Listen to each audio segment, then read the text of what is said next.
evening, everyone. Buenas noches. ¿Cómo están todos? How's everyone? Oh, there's no energy? Is it too hot? I have the pleasure to be able to host this with members of the board and the North Shore Latino Business Association, along with their members, hosting this night, Candidate Night. My name is Frances Martinez. I am the president founder of the North Shore. Actually, let me go back to the best organization in the North Shore Latino Business Association. Many of you who are also members, active members of the association, and also see and seen what we have able to accomplish. Today, we are about to have 600 members in this small organization, this little office here in the little gathering room. We have about 600 members, close to 600 members. Jana, how many we have right now? No, we already got to date about 5 more. So about 580, and we're gonna make it to 600 by September 12th. That's our goal. Muchísimas gracias a todos, muchas buenas noches. Mi nombre es Frances Martínez, soy la presidenta fundadora de esta gran organización que es North Shore Latino Business Association, que en tan poco tiempo, solamente 10 años, tenemos casi 600 miembros. Y ustedes, muchos que son miembros activos de la asociación, han hecho lo que es grandioso en esta organización, que es el esfuerzo que conjuntamente hemos logrado hacer diferencias y positividad en nuestra comunidad. Bueno, para no tomar más tiempo, not to take too much time, I'd like to tell you the order we're going to be presenting tonight. But I also, before that, I want to say thank you to Lynn Community Television for being here tonight with us, along with other media that are covering tonight's event. Muchísimas gracias al canal de la televisión local, Lynn Community Television. Entonces, esta noche, we'll start tonight with school committee members. And everyone, as soon as you came in and registered, what you did was you took a number, and we are doing this with school committee members, councilor at large, and mayor candidates. Just because we didn't want to go into orders, who is, who's not, so it's best to do it that way. And I will start, remember, 1 minute. 1 minute means introduce yourself, tell what you do or what you want to do. It's a minute. And then at the end of the entire presentation, people will be allowed to ask questions. When they have a question for any of you or any of the groups, we are not going to be asking a question directly to a member of any of the groups. It's going to be directed to, let's say, to the school committee. School committee, what are your plans? If anyone is able to stand up, or if everyone wants to stand up and give an answer, we can do that. But we don't want to direct it to one member. Remember, this is not a debate. This is more to meet the candidates, and then from there, you do your homework, and that's all about this. So, entonces, esta noche lo que vamos a hacer es, ustedes saben que todo lo que llegaron del comité escolar, consejeros generales y lo que están corriendo para alcalde, se le dio una oportunidad de tomar un número. Ese número va a indicar la posición suya para poder presentarse. Su presentación sería su nombre, de dónde viene, hacia dónde va y qué quiere hacer. No vamos a estar haciendo preguntas directamente. Cuando se le vayan a hacer preguntas de la audiencia, las preguntas van a ser directamente al comité escolar o al alcalde o a consejeros generales o consejeros de distrito. Entonces, cualquiera de esas preguntas que vaya a hacer para un grupo específico, el que quiera pararse para poder contestar lo puede hacer. Esto no es un debate, lo que vamos a hacer es querer presentar lo que se preocupa a la comunidad, pero no estamos haciendo un debate. No queremos dirigir ninguna pregunta directamente a un candidato. Ya después de esta noche, entonces ustedes tendrán la oportunidad de tomar conciencia y decidir quién sería su candidato para usted votar. Acuérdese, el día de voto primarias son el día 14 de septiembre. Remember, the date to vote, primary vote is what? September 14, okay? So I will start with school committee members. And my pleasure to call Lorraine Gately. And Rosa Felix, who is the vice chair, soon to be the chair, will be timing 1 minute. Hello, my name is Lorraine Gately, and I've been on the school committee for 3 terms, and this is my 4th term, and I'm asking you to consider me for one of your 6 votes on September 14th and on November 2nd. Mi nombre es Lorraine Gately. Yo estoy ahora, yo estoy sirviendo mi tercer plazo en el comité escolar. Estoy pidiendo sus votos para terminar mi para hacer el 4º plazo y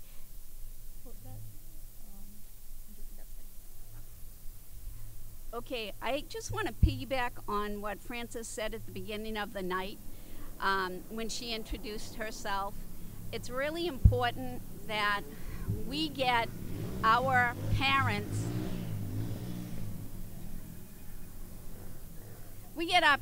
vaccinated. And it's so important so that we can get our city up to 80% vaccination. Today, I was on the phone with Dr. Tutwiler, and I made a recommendation to Dr. Tutwiler that during the parents' meeting, that 3 times every year, that they allow us to have Lynn Community Health at that school so they can have vaccinations available for the parents. That's what I did today, and that's all I can talk to you about, so thank you. yo quiero añadirle lo que dijo Frances Martínez acerca de las vacunas. Eso es uno de los enfoques de mi plataforma. Quisiera pedirle, hablé con el superintendente, Dr. Tutwiler, hoy para pedirle que el Centro de Comunidad de Salud de Lynn se pueda estar en las varias escuelas para poder dar la oportunidad a varios padres y los estudiantes para tener acceso a las vacunas, para que nuestra ciudad pueda llegar al 80% de vacunas. Gracias. So Lorraine, when you do that, make sure you let them know that the North Shore Latino Business Center is also providing all the information and resources for the vaccine. Entonces, señora Lorraine, cuando usted le vaya a decir esto al superintendente de las escuelas, por favor le informa que la Asociación de Comerciantes o el centro de la Asociación de Comerciantes tiene los recursos para poder también apoyar en lo que tiene que ver con la vacuna. ¿Ok? Inmediatamente, entonces, seguimos con Eric Dugan.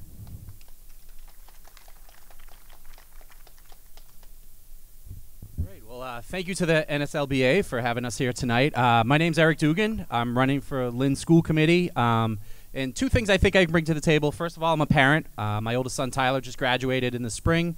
He's on to Anna Maria College. I'm very proud of him. But my younger son will be a junior at Lynn Classical.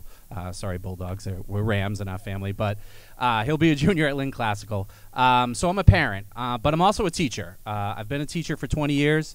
I got my start at St. Mary's in Lynn, teaching 7th and 8th grade history. And I've since moved on to Danvers Public Schools. So I'm current in educational trends. I'm passionate about teaching and learning and our students, and I think I can bring that to the table with the Lynn School Committee, that passion that I have for teaching, learning, and educating students. So I'm hoping on September 14th and again November 2nd, I can get one of your 6 votes. Thank you, everybody. Thank you.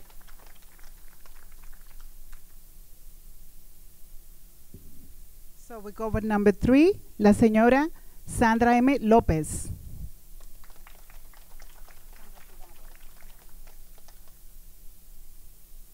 Hi everyone, my name is Sandra Lopez and I'm running for a school committee, and my purpose is to run is I am a parent and my son already graduated and going to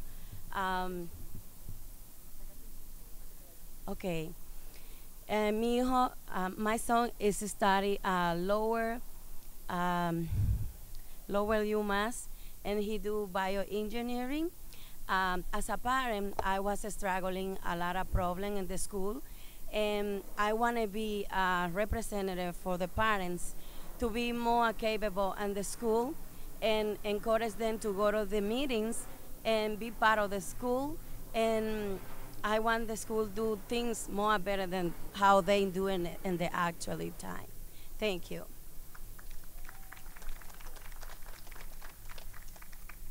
Gracias, Sandra.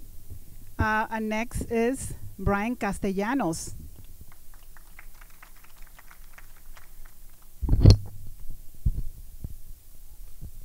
Sorry. So hi everybody, my name is Brian Castellanos. I am a second-term Lynn School Committee member.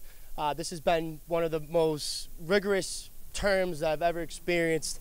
One of 6 votes. I ask with gracefulest, most humblest requests. One of those 6 votes is going to go to a relentless and rigorous leader, someone who will pick up the call, whether it's email, Facebook, accessibility. Something that I've always cherished is my work ethic. As a social worker for DCF, I protect children from child abuse and neglect every day. I don't take time off. Every day I work to fight for equity. Every day I fight for our students, I fight for our families, and intentionally. I'm looking to compete with other districts so we can bring more to our district. We have a lot of work to do. We need new schools, we're facing overcrowded, and we have a growing L population. And we all know that Latino population is growing, as we see in our data set. As a proud first-generation, low-income Latino, I'm a Venezuelan immigrant. My mother was from Peru. Her name is Liliana Vergara Castellanos, and I'm here representing for my mother and every immigrant in this city. Gracefully, thank you.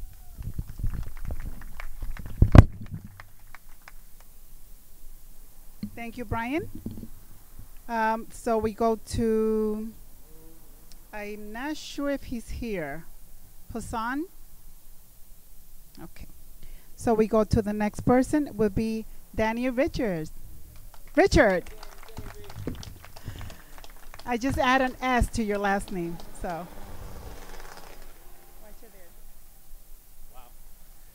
So trying to follow Brian, that's a tough one, but I'll try. So my name is Daniel Richard. I'm a lifelong Lynner. I grew up in this city. Graduated Lynn Class School 2008, but also I was a parent to a child who went through the Lynn Public School system through the coach program in Shoemaker. So I understand what it's like to be a student in this city, but I also understand what it's like to be a parent to a student in the Lynn Public School systems.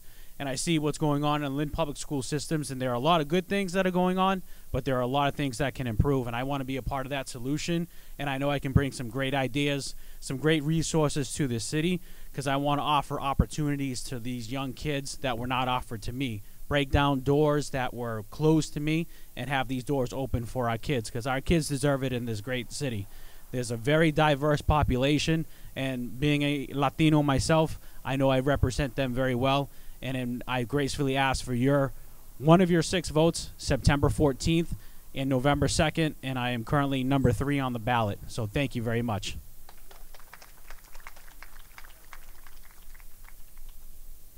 Thank you, Danny. Next will be La Señora Donna Coppola.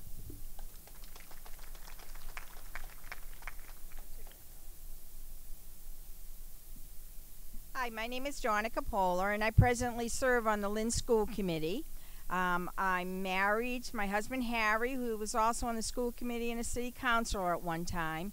And I'm the parent of 4 kids. All of them graduated from Lynn Classical High School, and grandmother has 6 granddaughters, which I love immensely, and who are, almost all of them are in public school. One is too young yet. But it's really, really important to... it's the most important job, I think, besides being a mayor, in the city, because we have over 17,000 kids. If we have a population that's over 100,000, 17,000 plus are children alone that are in our Lynn Public School system. And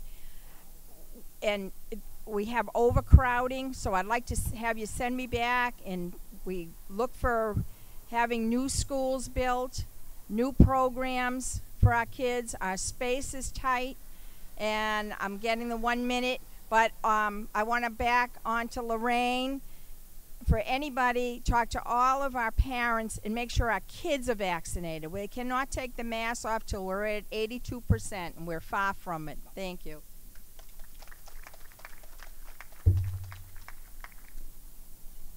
Thank you, Donna.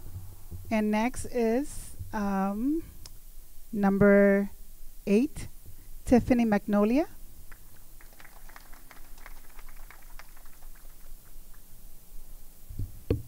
Hi, my name is Tiffany Magnolia. I'm a professor at North Shore Community College, and I'm running for school committee because I see what Lynn graduates have to offer, and I think we're not capitalizing on it enough. The wealth of diversity in the city is a strength, and I think we need people on the school committee who know how to take that strength and lift it up and have our students feel that strength within them. One of the perspectives I bring to the school committee is that I have a 9-year-old in the Lynn Public Schools, so I get to see that young age. I'm also a Girl Scout leader here in Lynn. We have a troop from all over the city, and we get to take advantage of all the wonderful things the city has to offer. So I ask for one of your 6 votes in September and November. Thank you.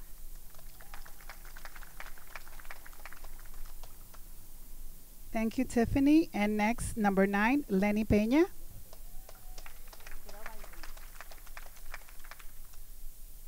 Hello, good evening, everyone. First, I'd like to thank the North Shore Latino Business Association for having us here on a wonderful August night. My name is Lenny Peña. I'm a candidate for the school committee. I'm running because I'm a homeowner, taxpayer, and I have children in the Lynn Public School. I have 3 children in the Lynn Public Schools, and I'm also a youth worker at the Y, and I coach football, and I've been involved, and I'm the director of the Outlaws football program, and I saw what COVID did to our kids firsthand. Mi nombre es Lenny Peña, soy de Lynn y soy latino y usted se merece una voz, un representante en la mesa del comité escolar. So le pido, and I ask you, please give me one of your 6 votes on September 14th and November 2nd. Y le pido, por favor, deme uno de sus 6 votos el día 14 de septiembre y el día 2 de noviembre. Gracias. So next we're going to go to ward councilors.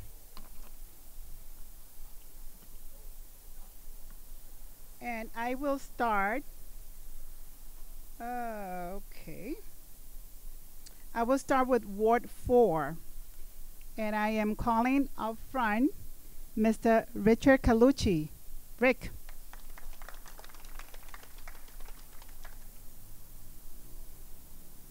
Thank you, Francis, for hosting this. Brian, Italians had some Latino blood, you know. I'm Rich COLUCCI. I'm the Ward 4 counselor.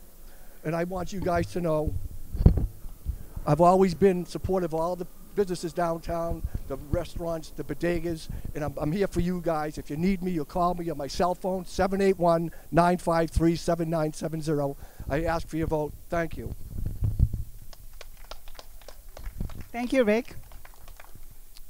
Next for Ward 4, Natasha Madri. Thank you, Francis. Thank you all for coming out tonight. My name is Natasha Madri, and I am running for City Council in Ward 4. And I'm running because we need change.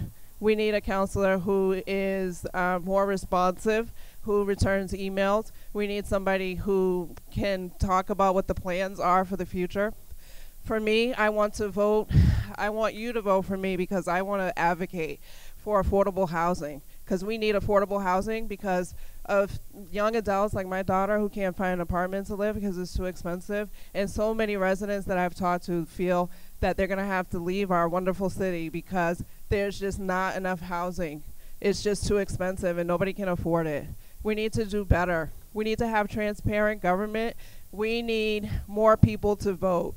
In 2019, in Ward 4, only 12% of registered voters voted. So please, we need to do better. Come out and vote. And seeing all of these people here is exciting to me because it shows change. Our city is very diverse, and we need a more diverse city hall. And the only way that's going to happen is if you get out and vote. Thank you so much. Bye. Sorry. As you have like a little beep. Thank you, Natasha. Okay. So next will be Ward 3, Distrito 3. And I'm happy to call George MEMETEAS. Did I say that right? Okay, good.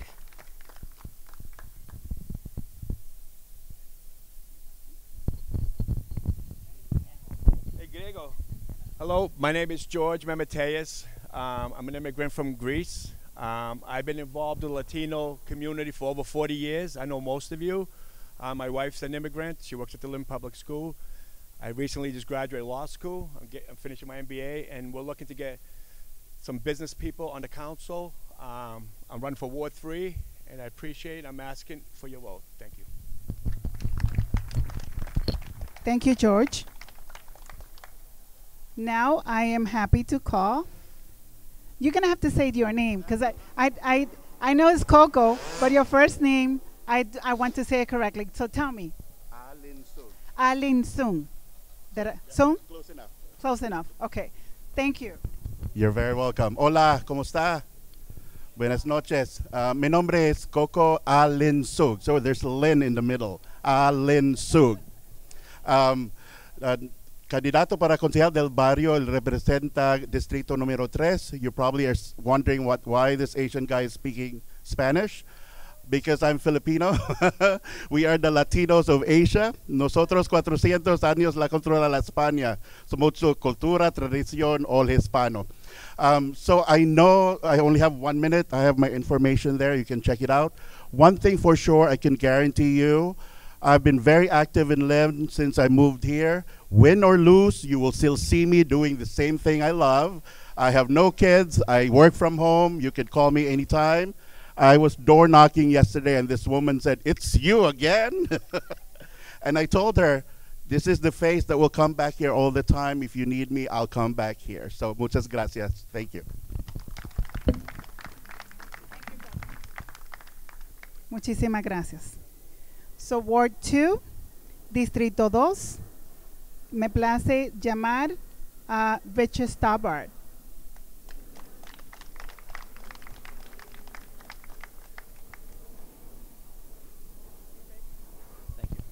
Thank you, Francis. Thank you, North Shore Latino Business Association. My name is Rick STARBARD. I'm seeking my 3rd term as the Ward 2 City Councilor. Prior to being elected to the City Council, I served 3 terms as a member of the Lynn School Committee after I taught at Lynn Tech for 14 years. I've been a local business owner for 38 years. I'm a member of the Latino Business Association as well as the Lynn Area Chamber of Commerce.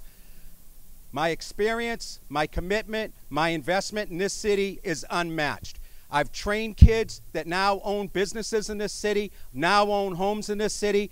My constituent service is unmatched. Ward 2 residents, right, Rosa, are the best connected in the city. We've got the best communication program. Right, Lorraine? You want to get connected to Ward 2, go to rickverlin.com, get connected, and you can get connected too. I'd appreciate your vote September 14th, November 2nd, so I can continue the hard work that I've began 2 terms ago, and we'll keep this going. Thank you very much. Thank you, Rick. Y ahora me place, my pleasure to call Elizabeth Figueroa, la señora Elizabeth.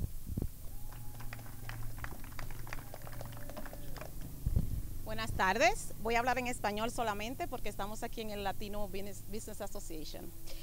Le doy muchas gracias a Francis y al Latino Business Association porque me recibieron aquí hoy. Estoy corriendo para concejal para el Ward 2. Es mi primera vez que estoy corriendo, pero no es mi primera vez que estoy envuelta en algo que tenga que ver con política y con la sociedad.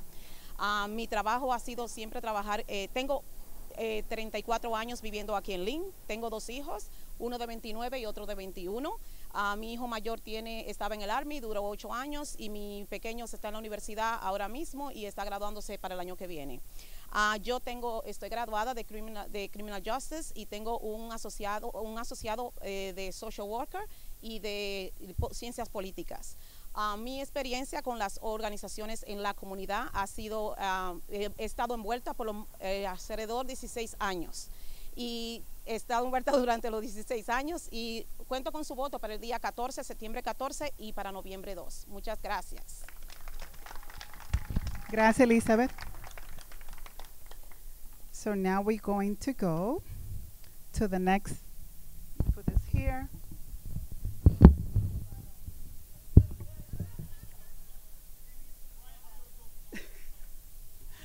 So come along. Let me introduce yourself. Come over here.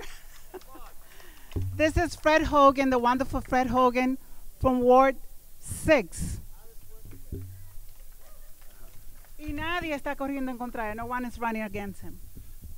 And he's here. The deal is simple.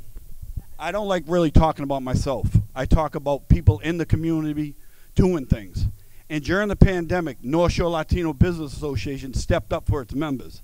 Francis calling me because people were struggling in our ward with certain situations. And North Shore Latino Business Association helping those businesses stay alive, finding grants for them, finding things like that there. I'm proud to say all my businesses survived the pandemic because we stood with them.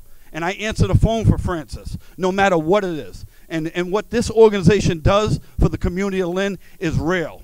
So it ain't about Fred Hogan in Ward 6. It's about the community itself and keeping it alive. And I thank you, and I thank your organization for everything. Thank you. Thank you, Fred, for your wonderful words. And yes, we did. We did when we did. As of March 16, 2020, this organization, as of 6 o'clock in the morning till today, we're still working to make sure that none of our members, non-members in the community will be left behind. And when I say left behind is that we forget about them. The North Shore Latino Business Association was able to help members get up to $3.5 million in different grants. Esta organización, desde el día 16 de marzo, desde las 6 de la mañana, mi esposo que está por ahí, que sabe que no descansamos para nada, era trabajando con la comunidad, trabajando con todo el mundo. Y durante el tiempo de la pandemia, durante el tiempo de ayuda necesaria para nuestros pequeños comerciantes, profesionales, individuos que necesitaban ayuda, la asociación, con una sola organización del Estado, pudimos obtenerle $3.5 millones a las pequeñas empresas en diferentes áreas. Y eso fue solamente con una organización y otras organizaciones también. Entonces nosotros podemos decir que cerca de $8 millones esta asociación de comerciantes pudo ayudar a los pequeños comercios de esta zona. We're not only from the city of Lynn, we're from the North Shore area as well. So everybody gets to get a piece of the pie. And what is the piece of the pie? To keep strong, to keep ourselves together, and to make a difference, and to make a positive impact in this community in Massachusetts. So now, that was my little speech there, I guess. Fred, you did that. Ahora, entonces vámonos para la parte de la alcaldía, mayor for mayor. So we'll start with number 1, Jared Nickerson.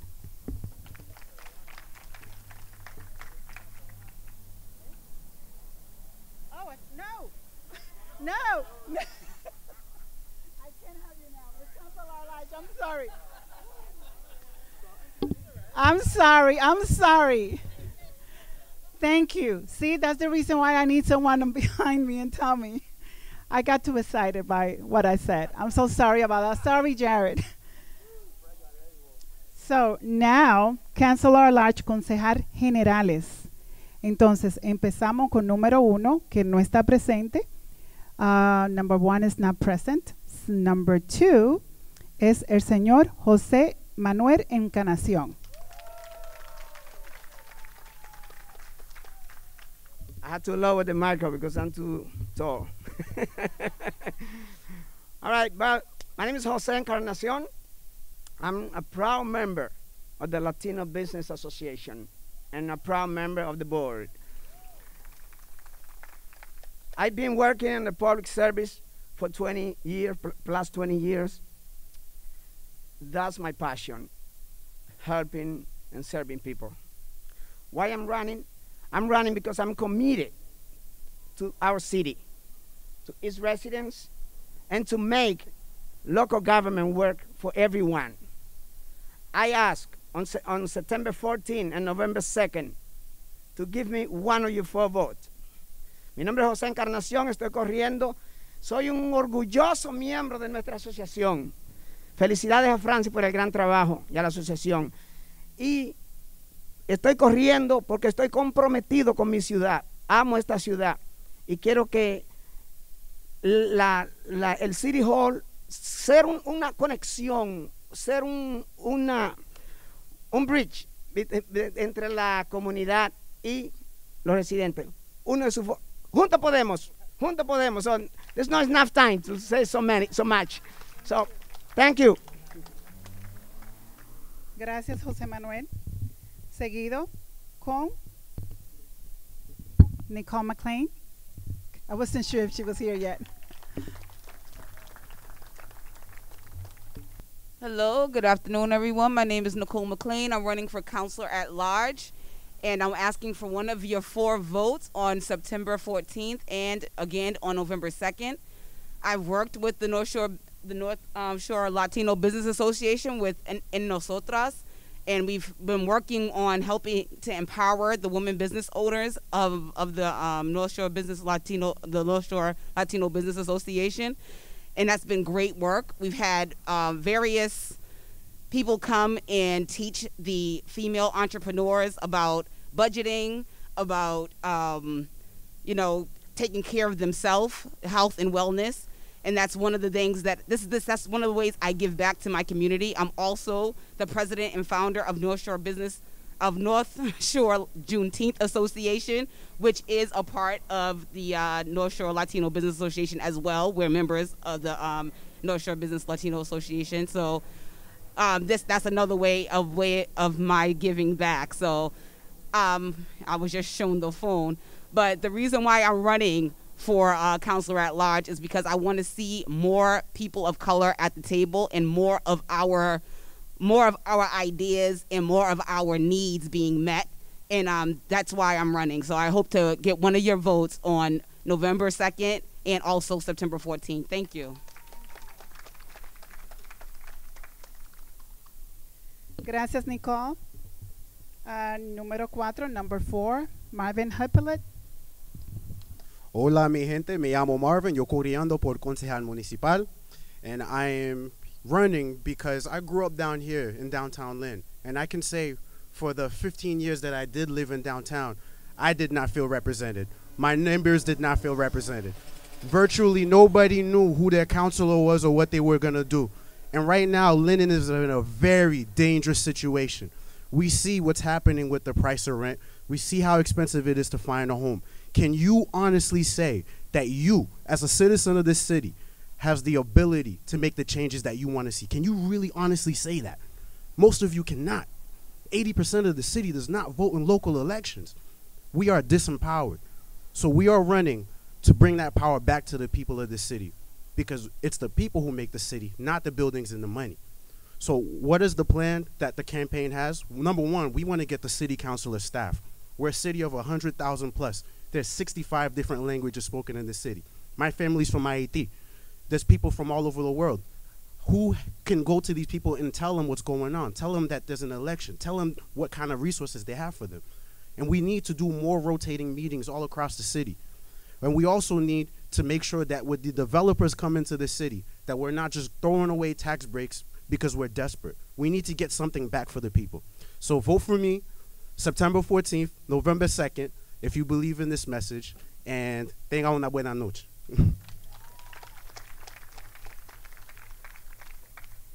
Gracias, Marvin.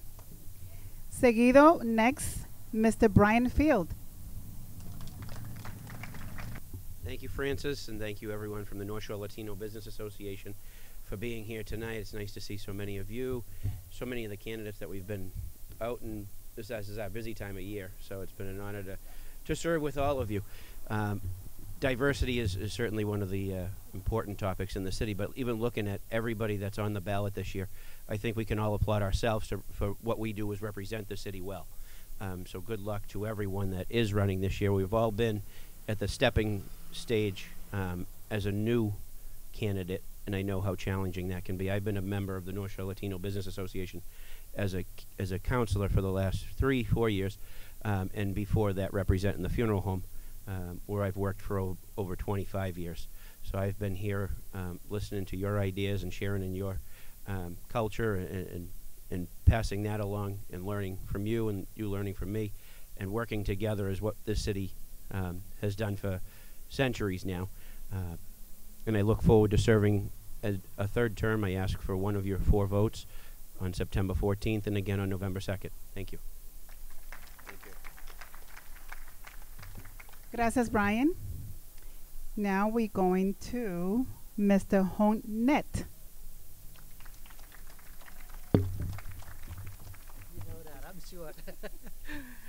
Thank you, Francis. Thank you, Latino Business Association, for allowing me to be here this afternoon.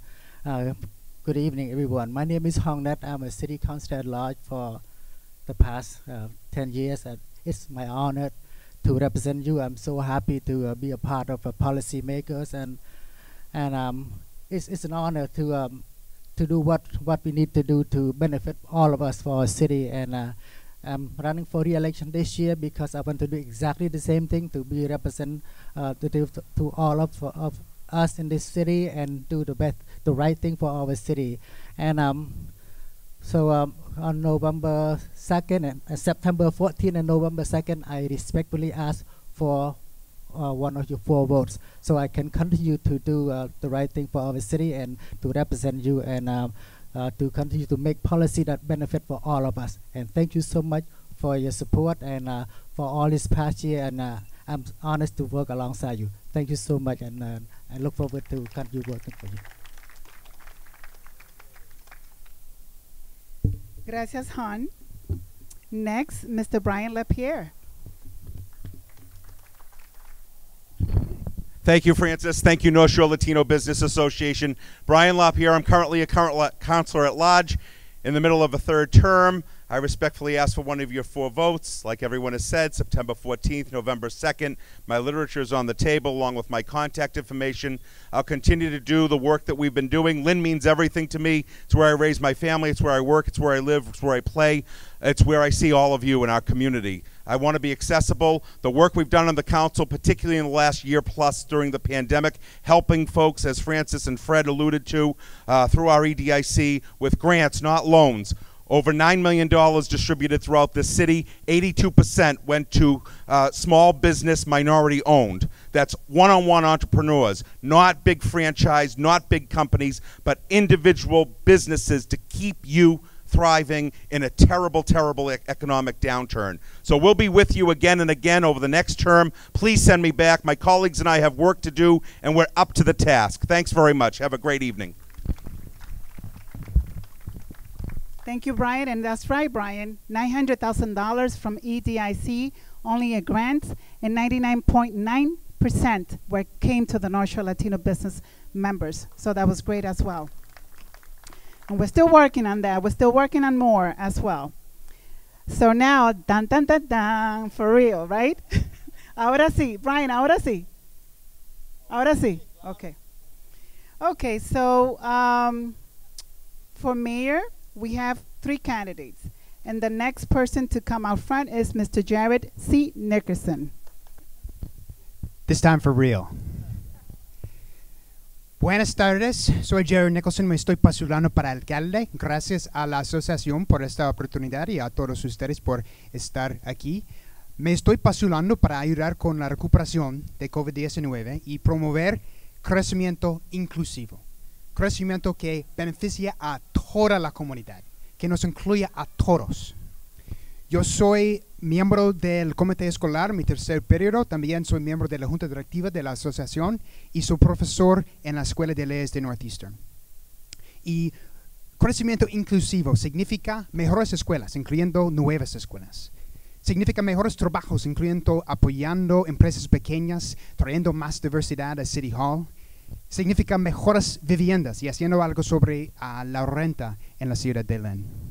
Significa mejor infraestructura, nuestros calles y parques, y significa más paz en la comunidad. Seré su alcalde, con la visión de un futuro con crecimiento y recuperación para todos. Muchísimas gracias. Thank you, Jared. Next, Mr. Darren Sear. It's pretty simple. I love this city. I've given everything I've got for the last 25 years to the city. I've been involved in everything from youth soccer, Little League, helping feeding tens of thousands of people, creating over 10 million meals, not just for people of Lynn, but for surrounding communities. I'm accessible, whether it be 3 o'clock in the morning, a tree may fall on your house, or your cellar might be flooded during a storm, or because you got to get out and go to work in the morning. I'm out there plowing streets. I've been a city councilor for 16 years. Helped get us out of receivership back 5 years ago when I became council president. Sat down for days at a time with the mayor, and so did some of my colleagues, working on a $9 million deficit. We took care of that problem. We borrowed $14 million 4 years ago. Does that mean I'm done? And we only owe $7 million on that, but I'm looking to move our city forward. Thank you. Thank you, Darren. Next, Michael 8 Satterwhite. Thank you, Francis. Thank you, everyone, for being here. My name is Michael Satterwhite, and I'm running for mayor for the city of Lynn. I've lived here my entire life. I went through public schools, and I have my entire family here. So I have my dad, my stepmom, I have aunts, I have uncles, I have cousins. This is my city. So when I say my platform is to address the accessibility, the affordability, the activities and public safeties in our city, I mean it, because I know it impacts all of your family, but it also impacts mine. I have a vested interest in the success of our city, and I want to see it prosper. I have the background and experience to do the job, and I can't wait to do that and to make the city proud, because that's what we need.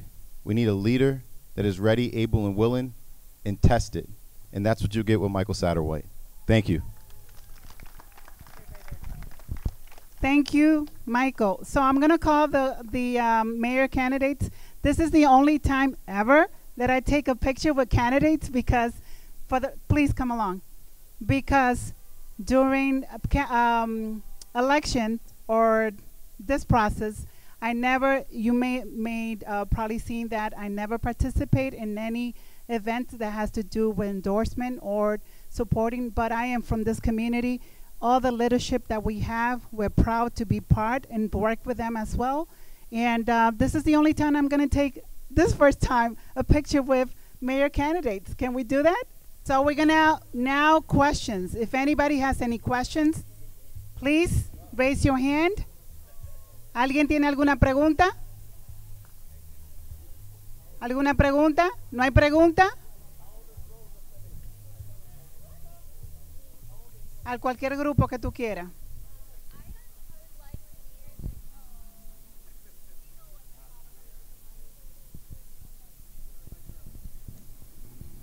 Thank you. I actually would just like the candidates to speak about some of their plans for the educational system in Lynn. As we know, in the last couple of years, there have been significant changes in the positive direction. As a 17-year veteran of the school district, I'm very interested in hearing some specific plans for moving our schools forward and specifically developing programming that allows parents and children of other cultures and other languages to be active participants in the educational process. So the school committee, anyone? Brian, then Lorraine, anybody else from the school committee, and then Tiffany. How much time we got? Don't make it too long. I promise to keep it short and sweet. So mental health is very important. It's been an initiative that I've taken very seriously. I don't just use the social emotional learning as a buzzword.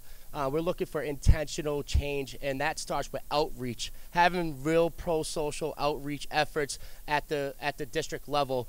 Working with so our welcome center has advanced. So we need to make sure that we reach our parents and our students, that we actively engage both. It's an ecosystem of support. It really takes a village, and we need to enhance our access to language access, to making a family feel comfortable to reach out for help.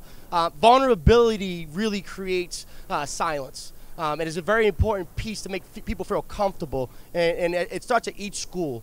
We have to address that with our principals, from our staff.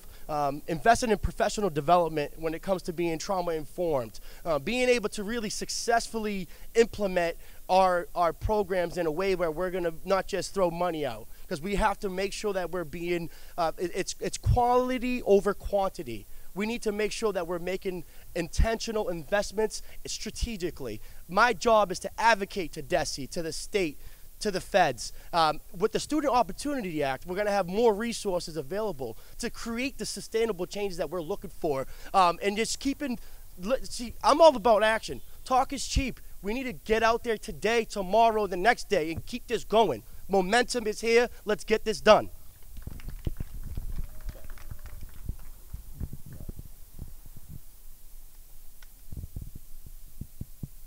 So Lorraine, then Tiffany, then Donna, and then Lenny. To answer Laura's question, I literally sat down with somebody to do a survey of our upper administration, because I hear from parents, I hear from surveys different things from everybody, but I want to know from our administrators that work under that administration, you know, the upper tier administration. I want to know how they feel and what they think, because I firmly believe that you're working with people in our schools, you are part of the administration, you see the problems, and we need to know those problems so we can help you resolve them. And that survey is coming out, and I am going to get the results. If not, we know something's wrong. Okay, I don't know if I answered your question, but that's what I'm doing right now. Thank you. Thank you, North Shore Latino. So I stand before you as a woman with a PhD who could not figure out how to make my voice heard on the school committee as just a parent. I couldn't figure it out. So one of the first things that put me into the race in 2019 was saying, if I couldn't figure out, with English as my first but an additional language, how are other parents going to navigate this system? I think we have to be really intentional about constructing opportunities for families to give feedback to the school system. I would love to see advisory committees, language-based. I would love to see the PTOs have some advisement from the school district offices about how to translate their materials. I would love to see translation services available for PTO meetings. And I think being intentional about creating structures that invite participation is something that comes when you're a parent who has herself tried to participate and not been able to figure it out. Thanks. Donna, then Lenny, and Eric. Okay, over the years it's been difficult because financially we have not had the money for a lot of extra things. And although the COVID has been a very bad thing for the kids as far as anxiety, as far as Brian said, the mental health of our kids, it has been difficult. But with the money that came down from the federal government and through the state, we have money now. We have hired extra social workers. We have hired extra nurses. We have hired extra people to do OT, PT, speech. All of that has been extra. So, you know, money-wise has always been a problem, but, you know, we're able to now going to run programs. I've been blessed to sit on a number of committees, screening committees for hiring. And for years we were saying we need to have the staff reflect the students in our community. And I've been blessed to be on it. We changed superintendents. We have Dr. Tutwiler, who is a minority. I sat on screening committee for the welcoming. We have a lovely Spanish lady who's going to make a lot of changes and make people feel welcome, especially our Spanish families or any of us families. And we just recently hired principals that reflect our students also. So change is happening, and you know, you don't like to say that money does it, but honestly, we needed money in a lot of ways. And I think you're going to see a big difference working with families this year than we ever have before.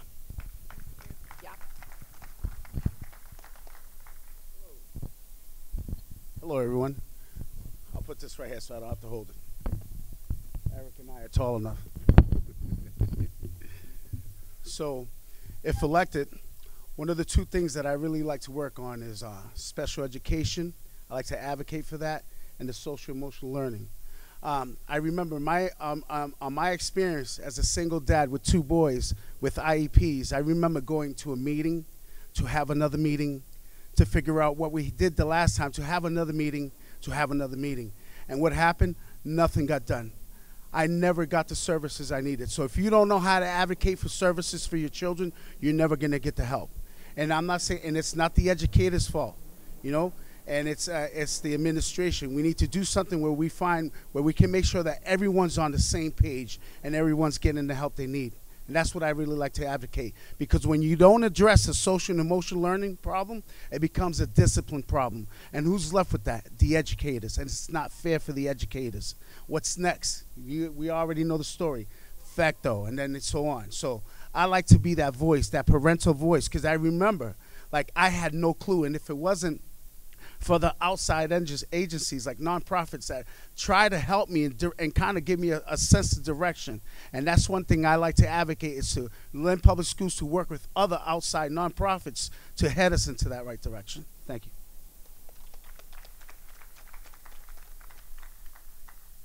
So again, I'm Eric Dugan.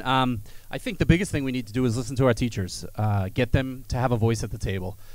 You know, no one knows the students of Lynn better than our teachers. Nobody can affect the social emotional learning better than our teachers. So we need to get their voices at the table. You know, in the district I teach in, it's frustrating at times when school committee makes decisions and I feel like the teachers weren't part of those decisions.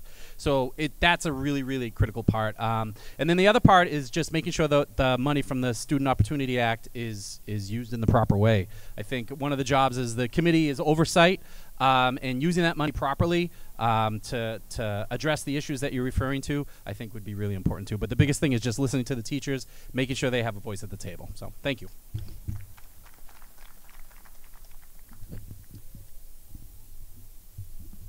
Danny.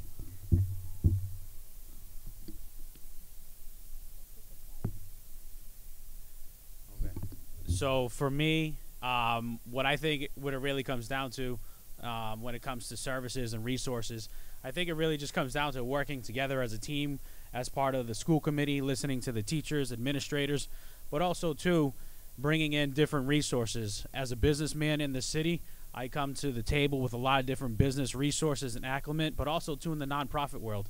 Just as an example, I'm the chairman of the Lynn Community Connections Coalition, and I'm proud to say that I serve on that board with Mr. Brian Castellanos, Donna COPPOLA as a former member, and Mr. Michael Satterwhite. There's a lot of knowledge there. There's a lot of resources there. And I'm here to say that you work as a team. Nobody can do it alone. So really coming together as a team, collaboration, communication is important, but also bringing outside resources in and having the connections to do so. And being a business owner and having those kind of connections, I can definitely bring in different resources to make sure that our kids have those opportunities to thrive, but also have those abilities to dream and go wherever they want to go. Thank you. We have 3 minutes left. ¿Alguien tiene alguna pregunta? Any questions? Sergio and Rosa? So we'll take probably 5 minutes plus.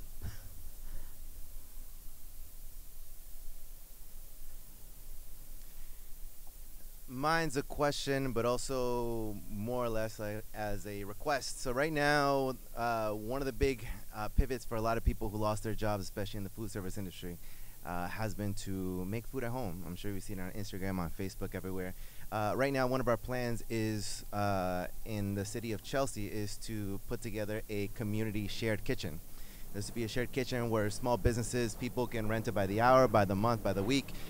The goal is actually to bring this to Lynn. I'm from Lynn. I've opened about 9 restaurants here in the city of Lynn. I'm a food service consultant. So I would like to ask, now that there's a lot of people in power, for your support when we do bring this idea to Lynn. And if anyone has any questions, please feel free to ask me about what the plans would be and how we can support a lot of these small businesses from thriving, because I have had about 4 people get tickets from selling food out of their car.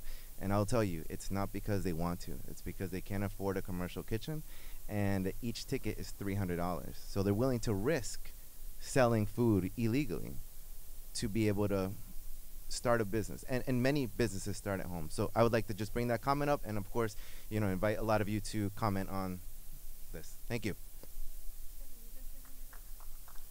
And my name is Sergio Espinoza. Okay, Michael, and then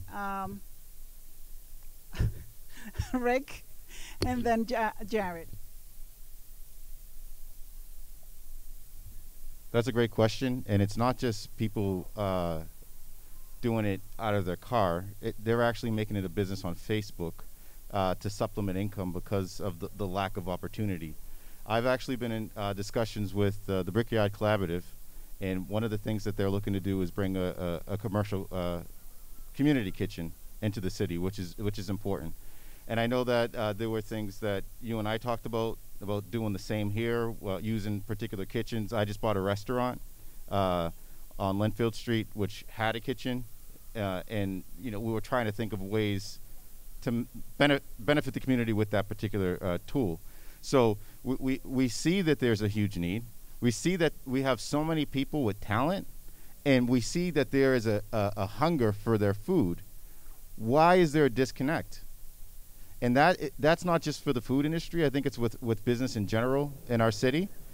It's getting the resources and the opportunity to grow and to actually make an idea into something that is tangible and something that can get grants, like Francis said recently. You know, they don't still give it to people. You have to have an establishment and an entity and whatnot. So I will continue to work to make sure that our nonprofits have the support that they need, and when they have ideas like that, they can go to someone in City Hall, talk about that idea, and see that idea come into reality, because it's important. Entrepreneurs and small businesses are the life of our city, and we can't forget that. So great question. That's a part of my accessibility platform for running for mayor. We need to make our city and these resources accessible. And it's important, and affordability as well. That's what's important. Thank you.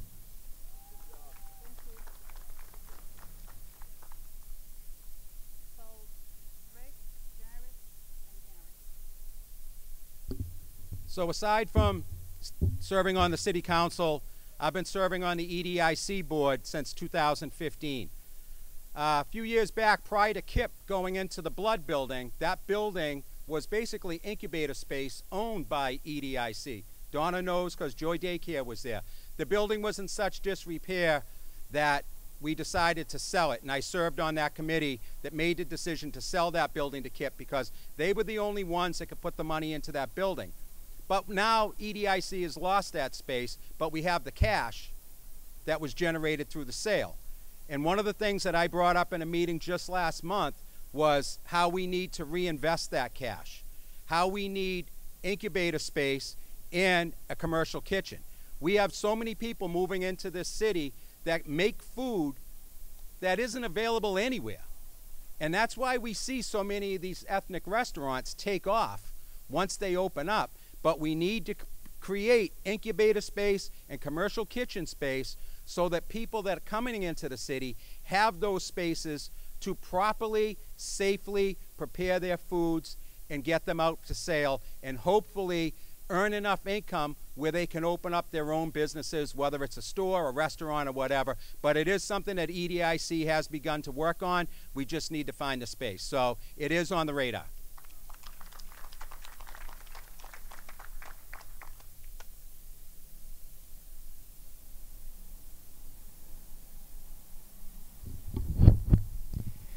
Great question, Sergio. Thank you. I absolutely agree that a shared commercial kitchen is a wonderful idea, a really great way to incubate food businesses to take advantage of the city's diversity in supporting small businesses. Chelsea's a great example. There's another great example in Lawrence, and the shared commercial kitchen that they've done with Northern Essex Community College. The Brickyard is interested, EDIC interested, Entrepreneurship for All I think would be interested, and they've worked with a lot of food businesses as well, and I know your business has deep expertise in this area. And you know, I think what this opportunity represents is part of the conversation that we're having about the opportunity for growth in the city of Lynn and how to make sure that it's inclusive, so that you're bringing people who live here now, who offer the diversity that we all value and believe in deeply, and thinking about how can we plug in those folks that are offering that diversity into the opportunities that are before us, and making it easier to start a business and grow a business is a part of that. And you know, I take it a step further, and we're thinking about how this benefits diverse businesses, particularly with food businesses. How can we make the connection between these diverse food businesses and some of the big anchor institutions in the greater Boston area that buy lots of food and serve lots of food to their employees, to their students, and you know, creating those sort of opportunities from the start to the success of small businesses. And you know, organizations like the North Shore Latino Business Association are such an important part of that work, and the North Shore Latino Business Center to make people aware what those opportunities are, what those relationships could yield with the right collaboration. So it's a wonderful question, strongly support it, and I think that City Hall should absolutely do whatever it can to bring the right folks together to make it happen. Thank you.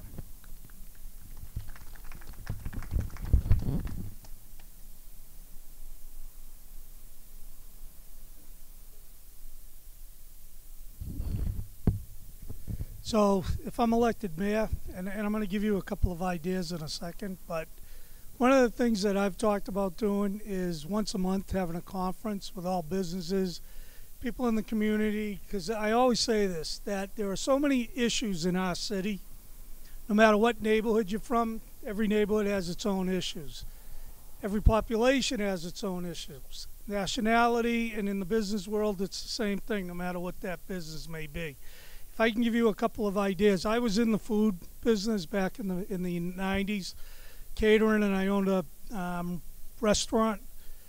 And one of the things that we did, because space was really hard to find back then, was we went around, and there are many churches that are closing down in the city, and there's many function halls in the city that have full functioning commercial kitchens in them. So one thing to do is you could reach out to them, but I also know that the Y has built into the new Y a commercial kitchen which is set up for the use exactly what you're looking for community use.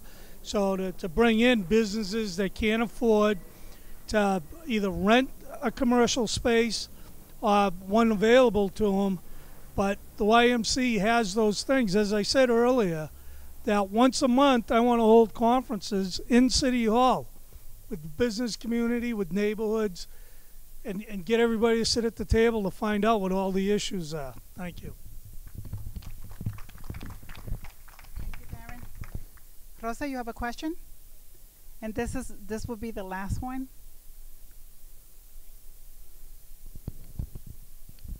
Good evening, everyone.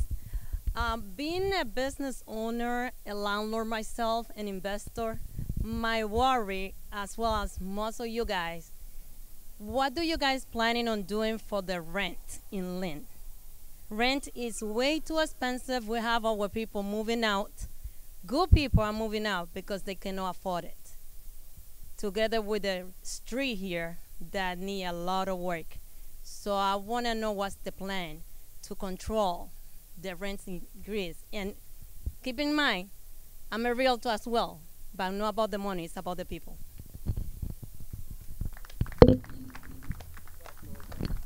Wants to answer that? Marvin, then Michael, oops, Darren, Jose Manuel, and Jared. And that's it, because then I'm gonna get in trouble. So like to answer that question, I think like being straight up with everybody, we're already kind of late to even be asking that question about the rent because people are already leaving. But I think the steps that we need to take is, number one, is we need to pass that housing plan. The fact that in this city, we can't even pass a plan that would address protecting the people that live in the city, that's super sad. Number two, I think we need to work more with our CDCs. There's a ton of CDCs in the area, in the North Shore, that are willing to come into Lynn. They have the expertise and the money to actually flip and refurbish buildings and apartments and make them affordable. And we really, I think, need a community benefits agreement. The way we do development in this city is not transparent. If a developer's coming in, sure, okay, I understand. You want to give them a tax break, that's whatever. But why can't we get something in return? Why can't we get some seed money for affordable housing? Why can't we get some seed money for affordable housing trust? These are things that we need to do. And then lastly, we really need to look into inclusionary zoning. If we don't pass that, we can continue to build all we want. We're not going to ride that wave out. So I think those are my opinions. It's not going to, like, being real with you, it's not going to protect everybody. We're already a little late, but those are the steps that I think we need to take now to protect people that are already living here.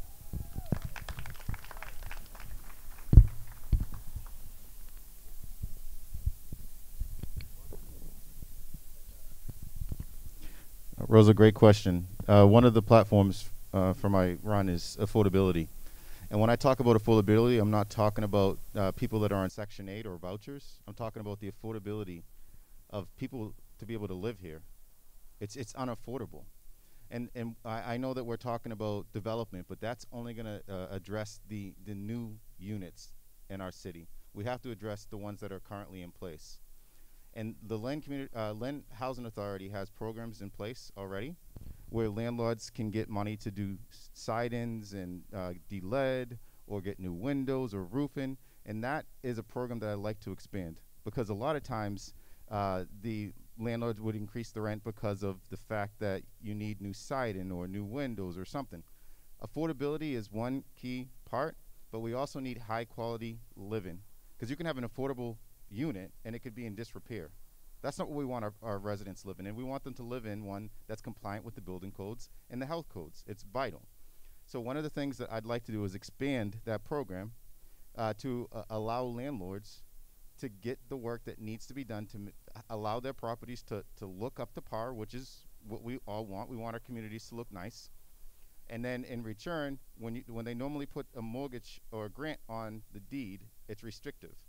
We can have language in there that if you get $15,000 worth of whatever repair to your house, that you can't increase the rent for by a certain percentage over a certain period of time. And once that's done, the grant goes to normal course. I also want to make sure that our residents have the opportunity to become homeowners. People want stability, okay? Stability is what people need. So at least with the mortgage, you know what the principal and the interest is. I'm a broker myself. I'm in real estate. You know that, Rosa. So, you know, I see it. Being a homeowner can really change. But if we continue to raise the property taxes on our residential properties, it's going to become inexpensive because that's a variable. That and the homeowner's insurance are the things that can change your mortgage payment. And we need to make sure that as a city, we're working on the one that we have actual control over. So we need to diversify our tax break. We're talking about development. Yes, we need a community benefit to every development. We need to pass the housing production plan. It's important. So there are things that we can do right now. I know as a lawyer, I represent companies with relocation agreements where an employer will pay for moving costs for someone to come here if they can't find the type of staff that they need in the area. I know that current employers will buy into it. So we need to get private businesses as well where they can have their current employees get some sort of benefit so they can have stability in their business. The relocation agreements have a 5-year commitment to work for a company, so you don't have to retrain someone. Training is one of the biggest expenses for a business. If we can help eliminate that and add some sort of program that matches what Lynn Housing Authority does with the down payment assistance, that would be great. There'd be less of a burden on the resident. It'd be a homeowner in the community. Typically when you own in a community, you take care of that house and the community benefits from it. So I have plans that address the existence housing units in our city and the new housing units that are coming in every single day. That's what we need. Someone that can see the vision, someone that has the experience, someone that has the knowledge of real estate, because it's important, because that's what's happening in our city. So as mayor, affordability, accessibility, activities, and public safety, those four are needed. It's vital in our city. It's vital for my family, it's vital for your family. So those are the things that I will do to address the affordability in our city. Thank you.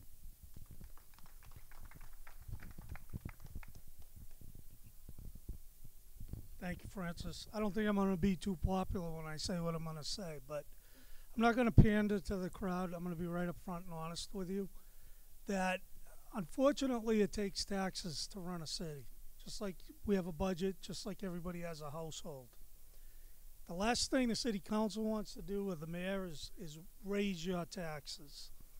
But because of how expensive it is and because property values keep going up, rising all the time, so does the value of your property. So the city has to raise your taxes by law up to 2.5% more than what they are right now. I hate saying that, and I'm a firm believer in affordable housing. I really am, and the only way to do that is to end the cycle of poverty. And how do you do that? By building a better educational system, by creating jobs that are well-paying for the community.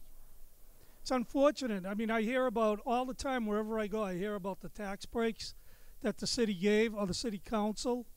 That building right behind you, the newest building on Monroe Street, it sits on a lot that we were getting $30,000 a year in taxes. City did give a tax break to the developer, a 7-year tax break. The first thing they have to do is come in and get a building permit. That's $1 million. Those $30,000 a year taxes, over a 7-year period, we're going to bring in $250,000. That building in a 7-year period is going to bring in over $7 million in taxes. What we have to do is create development in the city that everybody can benefit from. The housing production plan doesn't do that. When you talk about inclusionary zoning, that will take 4 or 5 years. If that plan was passed tomorrow, it will be challenged in court. Half of it is illegal. It's taking away the landlord's rights, and by giving all the rights to the tenants. And I'm not saying that's not needed, but what we really got to do is we really have to sit down and include the community in that discussion. Less than 600 people participated in that housing plan production. And most of the people that sat on the board don't even live in the city of Lynn. They live in places like Lexington and Stoneham and Boston. They get paid to do that at your expense. I talk to developers and property owners, and our future development in the city of Lynn is our Lynnway, is our downtown area, which is going to create high-paying jobs. And as I talk to these developers, I talk to them about linkage and giving a percentage of their development money, not their units, so that we can get some people mortgages. Because the biggest thing for any American, for anybody, is home ownership. That's the American dream. And to do better for your kids. That housing plan, all it's going to do is keep us down. It's not going to bring tax revenues in. What it's going to wind up doing is putting a burden on the rest of the taxpayers in the city, the property owners. And if there are renters going into a building where there's 10% of units, that means the other tenants are going to pay more money for that rent. And that's what's going on in communities that already have affordable housing production plans in place. Somerville is a perfect example. And it's a game. And what they did was they created affordable housing plan, but they did it after they started their development in the city. And they started forcing the rents up. And there are a lot of people coming in from Somerville because they can't afford to live there and they come to Lynn. I agree. The average income for a family of 4 in Lynn is $45,000 a year. It's impossible for them to survive on that. We are obligated to help that family, whether it's a single-parent household or a two-parent household. And when the parents have to work 2 or 3 jobs a week to provide for their family, that's not fair to the whole family unit. They're not doing all the family things and taking care of their family the way they should be. We really got to sit down and we really got to look at this. This is a national problem. And the biggest problem with affordable housing, that there aren't enough federal government programs or state programs. We're not going to be able to fix that problem ourselves here in Lynn. It's a national problem.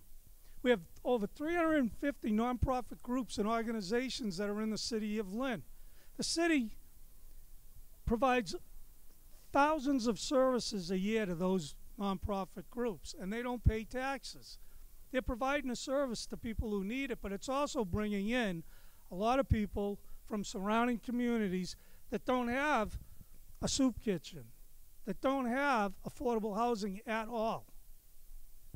I really want to work with the community and come up with a plan that every single one of us benefit from. As I said earlier, I love this city more than you can imagine. And there are 3 people running, and I respect the other 2 guys. I really do. But they don't have the years of experience and the knowledge and the capability that they think they have. They haven't been there long enough to understand what the process is. And there is absolutely a process to everything we do. So it's easy for someone to stand here and tell you what you want to hear, and it's a lot harder to stand here and tell you the truth. I'm sorry that I have to be the one that does that. Thank you. Who's next? Jose Manuel, and then Jared, and after that, then we're done. I won't take long. That was a very important question. We know with the city of Lynn is growing. There's a lot of buildings, developers. The city is getting beautiful everywhere. But the question we need to ask, where is that money going? The money that the city gets from those developers. Does the citizens of Lynn is benefiting from it? The low-income families are benefiting from it? I don't think so. We need more transparency, and we need to see that the low-income family benefit from it. I'm in favor of inclusionary zoning. I'm not against that developers building those huge buildings, but we need to see that the community is benefiting from it. We need to include at least 15 to 25% of the inclusionary zoning for low-income families, or those units for low-income families. So we need to pass that Lynn housing plan. Thank you. Jared? And before Jared, I just want to remind everyone, the North Shore Latino Business 10th Anniversary Gala is on September 12th at Danvers-Port. Don't forget to get your ticket if you want to be able to witness the most beautiful night for the entrepreneurs. Well, this is my first outdoor political speech under the lights. So thank you, Rosa, for the question. Absolutely, this is one of the top issues facing the city. And, you know, a lot of us talked tonight about how much we value the diversity in the city of Lynn, about how much we care about the city's rich fabric, people from different cultures, from different backgrounds, people from all over the world. The risk with rising rents and the threat of displacement is a threat to the diversity that we're so proud of. And yes, these are problems that are bigger than Lynn. A lot of our issues are. And we're here because we're talking about what we want to do here in Lynn together. That's why we're in this. The Housing Lynn Plan is absolutely the right place to start. It's a product of 2 years of collaboration. It's a product of 2 years of collaboration. And it has a whole set of recommendations that we should look closely at. Here's the thing about the plan. It's just a plan. passing it is not going to subject us to a lawsuit because it's a plan. We should take a close look at those recommendations. One of the leading recommendations is inclusionary zoning. And what is great about inclusionary zoning is that it's harnessing the momentum that we have in the city for growth. Because we believe in the city. I think all of us here believe in the city. That's why we're here. And for those of us that believe in the city, we should believe that we can make development work for the city the way other cities do when there's development. And that includes harnessing that kind of growth to create opportunities for affordable housing. When we're creating opportunities for affordable housing, we're addressing that rent issue to the best we can. There are issues that are out of our control, but that doesn't let us off the hook for trying to do what we can for Lynn families. Inclusionary zoning, working with community development corporations, the Lynn Housing Authority and neighborhood developers does great work, and we can grow the team by working with other community development corporations. We can establish an affordable housing trust fund that gives us flexibility to use different types of tools to respond to community need for affordable housing, and that includes supporting aspiring homeowners.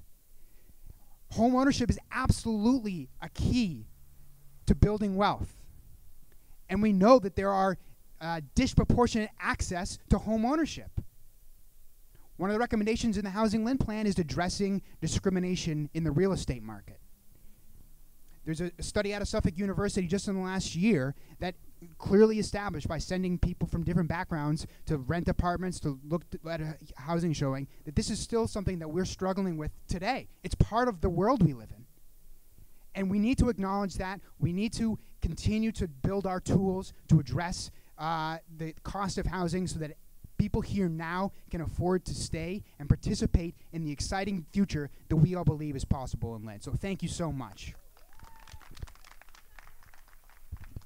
Thank you, Jared. And now we come to the end of this presentation, but I want to say something that I cannot let this night go without saying this. We got two excuses from Diana Shakutis and from John Walsh. The others, they did not have the courtesy to call us and let us know that they weren't able to attend. And for me, that is an offense because it's not for the North Shore Latino Business Association, but for the community. We are the minority organization. We are a big representation, a big diversity of the city, and I think everyone should be here, or any place that you are invited, you're supposed to be there as well. Why? Because one person or the other might not have the opportunity to be able to listen to you or watch you on TV or anything, but when it comes to any organization like this one, I think we deserve the respect. And that's a message to go anywhere, not only for the North Shore Latino Business Association, but for everyone. So thank you for the officers, Lynn Police Department, thank you. Señor Juan González, Without Borders, muchas gracias. Lynn TV, Lynn Community Television, and all of you that are special, thank you for your time. Thank you for your presence. Muchas gracias. Feliz noche. Buenas noches. Good night, everyone.